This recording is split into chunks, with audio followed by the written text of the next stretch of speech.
Bonsoir, vous m'entendez? C'est bon? Ok.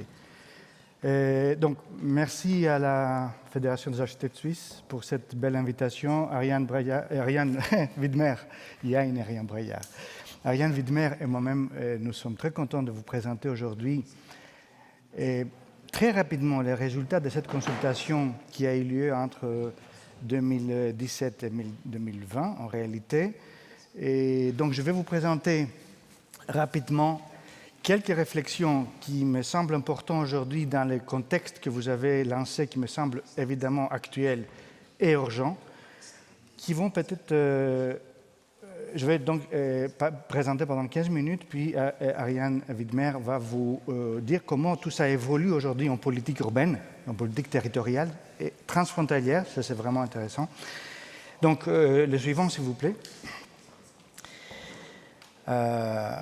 Donc, je commence par une espèce de petite provocation comme ça pour vous piquer un peu. On se rappelle que Vitruvius et Abel Logier avaient clairement identifié la cabane comme une espèce de régulateur climatique qui était là pour protéger l'humain, rapidement. Et l'arbre faisait partie un peu de cette image primitive du monde naturel qui est là pour protéger le monde humain. Et puis Christopher Alexander sort un livre un peu provocateur qui dit « La ville n'est pas un arbre », justement parce qu'il fallait parler plutôt des réseaux. Je ne sais pas si parmi vous, il y a des gens qui se rappellent de ce magnifique texte qui a fait date parce que justement, il a créé il a parlé de la ville comme organisation rhizomatique, organisation non hiérarchique et qui permettrait justement le rapport entre les humains, entre les places, dans la vie. Puis, dans cette veine, j'ai cherché à comprendre comment le naturel, l'organique, a été compris dans l'artificiel. Je trouve cette fameuse phrase de Snodsy qui a demandé à ses étudiants « Qu'est-ce que vous penseriez si vous voyiez un beau chêne au milieu d'une forêt ?» Non pas qu'il est beau, ce chêne, mais qu'il va faire un beau parquet, ce que je trouve aujourd'hui pas possible comme terme. Mais vous voyez la distance que nous avons parcourue depuis qu'il a dit ça, aujourd'hui.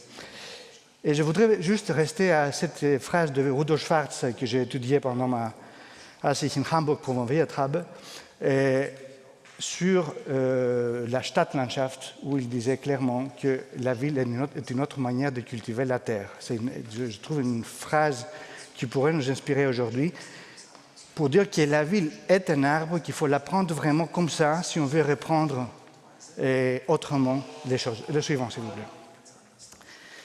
Alors, donc, nous avons, pour la première fois dans l'histoire de l'humanité, clairement identifié notre destin par rapport à un chiffre qui est 2 degrés. Ça, c'est unique dans l'histoire de l'humanité. Jamais on a imaginé, on parlait des péchés, on parlait des météorites, on parlait évidemment de la deuxième parousie, de la deuxième arrivée de Jésus-Christ, etc. Mais 2 degrés, on n'avait jamais imaginé.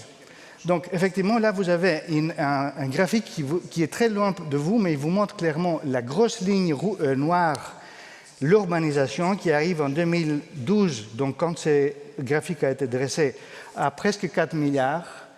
L'ensemble de l'humanité arrive à 7 milliards à l'époque.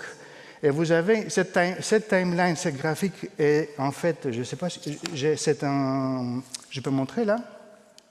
Non. Ce n'est pas une flèche, hein? C'est pas grave. Hop, derrière. Vous pouvez aller en arrière, s'il vous plaît. Donc, c'est une échelle logarithmique. On est à 10 000, à 100 000 ans. Ben ça alors. Pardon, tout va bien. C'est bon, il y a pire dans le monde. 100 000 ans, 50 000 ans, 10 000 ans, 5 000 ans, 2006, 10 500, 150, 10 ans, 5 ans. Et vous voyez l'évolution des métriques dans cet espace, et non seulement l'évolution, mais aussi, je voudrais vraiment vous montrer les détails. Là, je ne vais pas tomber. La migration des humains, la domestication des chiens, la domestication des céréales, l'agriculture, le papier, les moulins, la printing press, le méthane qui monte, etc. Donc, vous avez un rapport entre les... Super, excellent, merci beaucoup. C'est lequel? Devant? Oui. Donc, le collapse de l'Union soviétique, les deux guerres, la Little Ice Age, les révolutions américaines, etc. Donc, vous avez compris que nous avons un rapport direct entre les métriques de l'environnement et l'action humaine. Alors, est-ce que vous avez, bien sûr, ceux qui sont très scientifiques vont se poser la question, est-ce que c'est causal? Est-ce que c'est une relation causale? Oui, c'est une relation causale, c'est-à-dire l'un porte à l'autre. Donc, nous avons une question, si elle est causale dans les deux sens, c'est-à-dire on peut changer nos actions pour retourner, pour refaire tomber les courbes.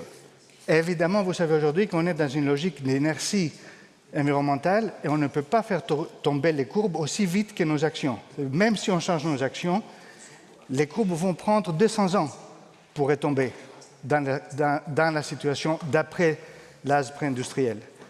Et ça, c'est important à savoir, c'est-à-dire la décarbonation doit commencer tout en mettant en place ce qu'on appelle la résilience, parce que la résilience sera nécessaire pour faire face à 200 ans de températures augmentées et des crues, des inondations, etc. Alors, ensuite, la suivante, s'il vous plaît. Sur la base de cette pensée, je pense qu'il faut imaginer un projet nouveau pour le Gaïa. Pour le Gaïa dans le sens de Lovelock, de James Lovelock, qu'il faut aligner les disciplines du projet, l'architecture, l'urbanisme, le paysagisme, l'aménagement, avec ce concept qui signifie de renverser un principe fondamentalement vitruvien. Ce qu'on appelle le changement de paradigme. Quand on dit changement de paradigme, c'est sérieux. C'est-à-dire on arrête de penser comme avant. Donc le projet n'est pas là, le projet d'architecture d'abord, et puis le reste, pour protéger l'humanité de la nature, mais pour réparer la nature face aux excès de l'humanité. L'objet et le sujet, les servants et les servis, changent dans cette affaire. Ça, c'est quelque chose de très complexe à imaginer, parce qu'on imagine toujours qu'on fait une maison pour un homme qui va vivre dedans. Et ça, c'est déjà faux. Enfin, c'est déjà dépassé comme attitude. Donc, nous devons redéfinir les rôles et les méthodes de discipline, y compris les catégories classiques de forme, de type, de mesure, d'usage, etc., ainsi que le rapport à l'économie du territoire. Je remercie bien sûr Laurent Guidetti qui a très bien mis ça en place au départ. Je pense que vous avez déjà une introduction qui me permet de m'appuyer pour continuer. Alors, c'est sur ces pensées que nous avons lancé en 2017, avec l'aide significative, d'ailleurs, la conduite du canton de Genève, cette consultation, et aussi avec la FAS, bien sûr, pour reposer cette question dans le cadre d'un programme de culture et recherche de la Fondation qui est toujours intitulé The Eco-Century Project. C'est quoi une consultation? C'est l'inverse d'un concours. Il n'y a pas de premier prix. Il y a une série d'équipes qui travaillent en parallèle, qui est un peu comme un mandat d'études parallèles, dont l'objectif est finalement de sortir un panel d'idées, une gamme d'idées qui pourrait servir par la suite aux politiques publiques en termes d'urbanisme et aménagement. La suivante, s'il vous plaît. Alors, il faut dire là que nous avions, quand on écrivait ce texte, clairement en tête les mêmes positions et les mêmes idées que Laurent Guidetti vous a énoncées. Et en fait, on savait déjà que non seulement c'est un problème systémique, l'histoire du climat, mais c'est aussi un problème pernicieux. En anglais, ça s'appelle wicked problem. Aujourd'hui, si vous cherchez sur Internet, wicked problem, c'est un terme très important dans la logique. Il y a aussi le fameux Wicked Seven, les 7 problèmes de l'humanité qu'on doit résoudre. Tapez Wicked Seven, vous allez voir. Donc, quelle est la différence? Un problème systémique peut ne pas être pernicieux, mais un problème pernicieux est toujours systémique. Donc, nous avons là une nouvelle difficulté. Nous avons des problèmes dont la résolution nous dépasse. Et ça, c'est important aussi pour ce que nous faisons aujourd'hui comme discipline, avec les autres disciplines. Le positivisme du 19e avait imaginé qu'on allait résoudre tous les problèmes d'un coup et qu'on arriverait à une espèce d'harmonie terrestre, etc. Et nous arrivons maintenant à une espèce de limite où on sait qu'aucune des solutions ne va résoudre le reste des problèmes. Elle pourra même les augmenter. Il faut vivre avec cette difficulté psychologique, parce que sinon, on ne sait pas comment faire quand on sait que notre contribution peut être négative. On essaie d'être positif, mais on sera négatif. Alors, donc voilà les 3 questions qu'on a posées en essayant, dans le texte que vous allez trouver sur Internet, dans le site de la Fondation, et je pense du canton aussi, quel principe d'aménagement qui favorise la biodiversité, améliore la qualité des écosystèmes et préserve les espaces naturels et agricoles. Première question. La deuxième, quel concept pour une ville limitant ses impacts sur le dérèglement climatique, tout en étant résiliente à celui-ci et à ses conséquences socio-économiques.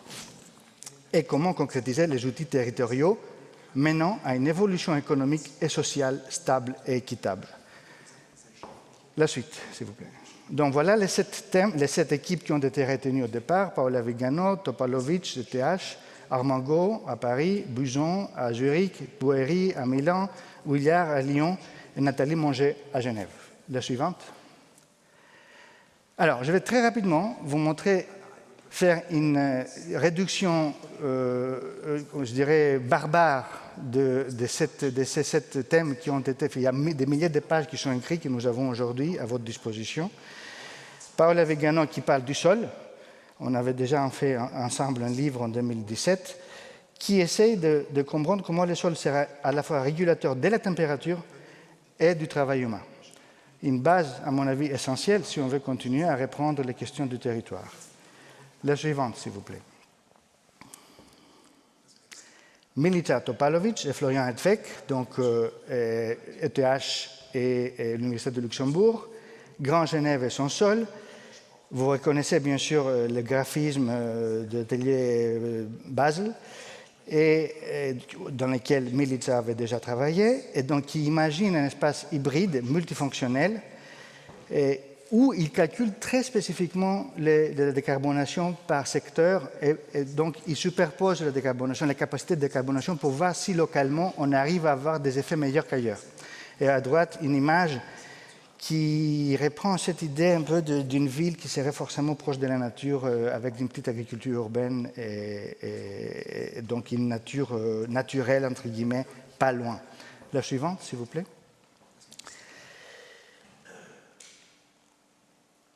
Alors, Armango, métaboliser les invisibles, un travail très complexe qui prend les thèmes des réseaux, visibles et invisibles, donc, et il imagine qu'en travaillant sur les réseaux, on pourrait augmenter la résistance au réchauffement climatique par une matrice des solutions, des réseaux, des interfaces, des temps et des actions. Vous voyez autour de vous, pardon, c'est ça, les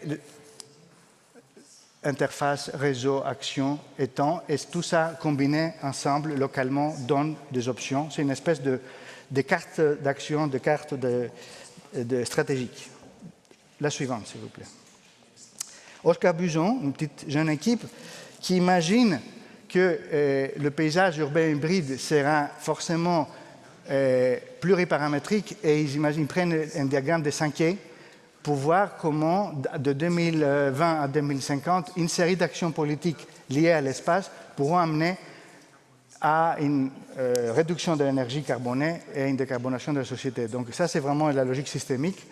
Ici, ils ont repris tous les éléments liés à l'énergie, et finalement ici, bien sûr, des choses qu'on voit aussi à Zurich et ailleurs, qu'on a vu tout à l'heure, de bâtiments qui sont plus que juste bâtiments pour les humains.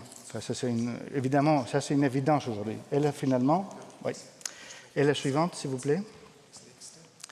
Boeri, qui fait un grand saut vers les grandes échelles, et il imagine que l'accélérateur du CERN va servir d'une ville multipolaire qui sera multifonctionnelle. Il arrive jusqu'à Annecy, donc qui met donc un Central Park au milieu, le Salève, et une pensée assez avancée. Et le suivant, s'il vous plaît. Franck Couillard, qui traverse avec son équipe physiquement, ils marchent sur le territoire et ils font, disons, le menu d'une possible action locale avec les habitants, une approche très participative. Et finalement, Nathalie Monger, la genevoise, l'équipe genevoise, qui valorise le bassin, reprend les forêts naturelles, et renforce l'agriculture locale, crée des communaux, valorise les reliefs de l'agglomération et développe une production énergétique localisée et diverse. Tout ça sans centralité, avec une microfragmentation des territoires, travaillant qu'avec les locaux, une totale destruction, disons, du système centralisé du côté de d'autres de la frontière. Voilà, donc la suivante. Donc, une énergie folle qui a duré 3 ans, des équipes qui ont, je pense, aujourd'hui appris beaucoup et qui surtout ont donné au canton, qui va vous parler maintenant, des éléments pour les politiques suivantes. Voilà. Exactement. Donc, bonjour, chers collègues, je ne vais pas être longue, mais c'est vrai qu'il est important de comprendre que ce chapitre que Panos Manzanarias nous a présenté aujourd'hui n'est finalement qu'un premier chapitre d'une histoire qui démarre effectivement aujourd'hui dans le canton de Genève et dans le Grand Genève, dans le bassin genevois, qui effectivement comporte 1 million d'habitants. C'est une ouverture, disons, avec une vision prospective qui a, je crois, permis de lancer un élan, une ambition aussi au travers de cette région, portée par des acteurs. Et donc, effectivement, aujourd'hui, le canton, avec nos collègues de la Françoisine et du canton de Vaud, nous initions un deuxième processus, je dirais, avec, disons, qui sera moins de la recherche, si j'ose dire, qui sera plus ancré dans les réalités de notre territoire, puisque l'objectif, ce sera bien de faire le prochain plan directeur cantonal, celui qui nous amènera ou qui pose son cap à l'horizon 2050, mais ce sera aussi à partir de ce travail en commun qui se fait aujourd'hui que le prochain projet d'agglomération du Grand Genève se fera. Et je crois que c'est bien la raison pour laquelle le canton a soutenu aussi très fortement ce travail prospectif. Quelque part, il a, je crois, vraiment permis à poser une ambition partagée largement et qui aujourd'hui pour nous est de très bon augure, je dirais, pour la suite, pour le chapitre 2 et 3 de cette histoire qui se réécrit sur le territoire genevois. Donc je ne veux pas être plus longue sur cette conclusion, je crois on va en parler tout à l'heure. Si on arrivait à avoir cette magnifique image de Genève encore, ce serait bien, et sinon on s'en passera. Ouais, bon. Ah, elle est là, voilà, c'est ça. Donc effectivement, je dirais le territoire genevois est un territoire qui est très particulier parce que beaucoup trop restreint, très limité, avec une relation, je dirais, très particulière à l'eau qui le marque. Et je crois que de subdiviser, de travailler ou de prendre en compte, disons, des frontières cantonales ou nationales, en fait, n'a pas de sens lorsqu'on fait de l'aménagement du territoire quand on réfléchit au développement. Je ne veux pas être plus longue maintenant et je me réjouis de l'échange avec mes collègues.